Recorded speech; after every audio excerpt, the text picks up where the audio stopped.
আমার পরিচিত একজন দাদার বাড়িতে আছি, উনি কাশ্মীরি।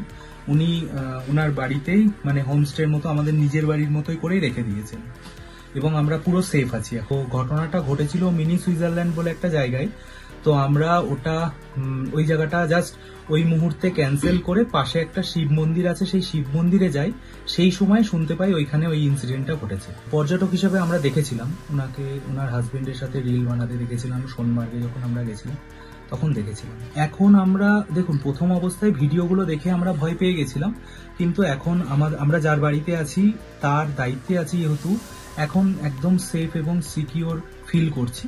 এখন অতটা ভয় লাগছে না। হ্যাঁ, ভয় তো কিছুটা আছে, কিন্তু এখন অতটা ভয় লাগছে না, কারণ তারা খুব খুব ভালো এবং আমাদের পুরো সাপোর্ট করে আমাদের দায়িত্বে, নিজ দায়িত্বে সেফলি রেখে দিয়েছেন। আমরা তখন পেহেলগামেই ছিলাম, একদম স্পটের পাশে একটা শিব মন্দিরে ছিলাম।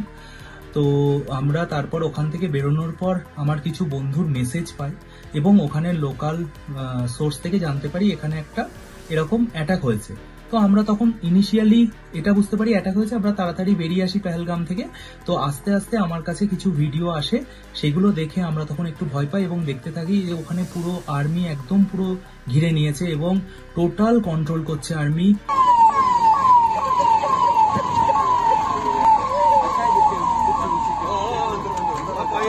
তো আমরা পেহেলগামে সকাল থেকে ঘুরেওছি, আরু ভ্যালি, বেতাব ভ্যালি, চন্দন ভ্যালি, আমরা সব জায়গাতেই ঘুরেছি। যে লাস্ট আমাদের মিনি সুইজারল্যান্ড প্ল্যান ছিল, কিন্তু মিনি সুইজারল্যান্ডটা আমি এবং আমার হাজবেন্ড প্ল্যান করি যে থাক আজকে আর যাবো না, প্রচন্ড বৃষ্টি টিষ্টি হয়েছে দুদিন, খারাপ রাস্তা হবে, ঠিক আছে চলো বাদ দাও। তো আমরা উপর থেকে স্পটটা দেখেছিলাম আর ভেতরে যাইনি। দিয়ে আমাদের কি মনে হয়েছিল যে এখানে অনেকদিন আছি, এখানে মন্দিরে যাওয়া হয়নি একদিনও, পাশে একটা শিব মন্দির, খুব ছোট একটা জায়গা, সেখানে গিয়ে আমরা ঠাকুরের জাস্ট দর্শন করছিলাম। তারপরে ওখান থেকে বেরোনোর পরেই আমরা জানতে পারি গাড়িতে আস্তে আস্তে যে মিনি সুইজারল্যান্ডে যেটা আমরা ক্যান্সেল করেছি সেই জায়গাতে ইনসিডেন্টটা হয়েছে। এবার সত্যি কথা বলতে আমরা 8 দিন আজকে কাশ্মীরে আছি।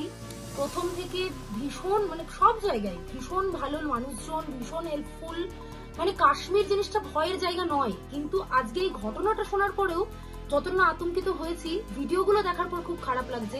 এবং একটা চেনা ফেস যাদেরকে দেখলাম সোনমার্গে সেদিন, তাদের মধ্যে একজন মারা গেছে, এই জিনিসটা ভীষণ একটা শকিং একটা ব্যাপার আর কি, মানে এইটাকে মেনে নিতে খুব কষ্ট হচ্ছে।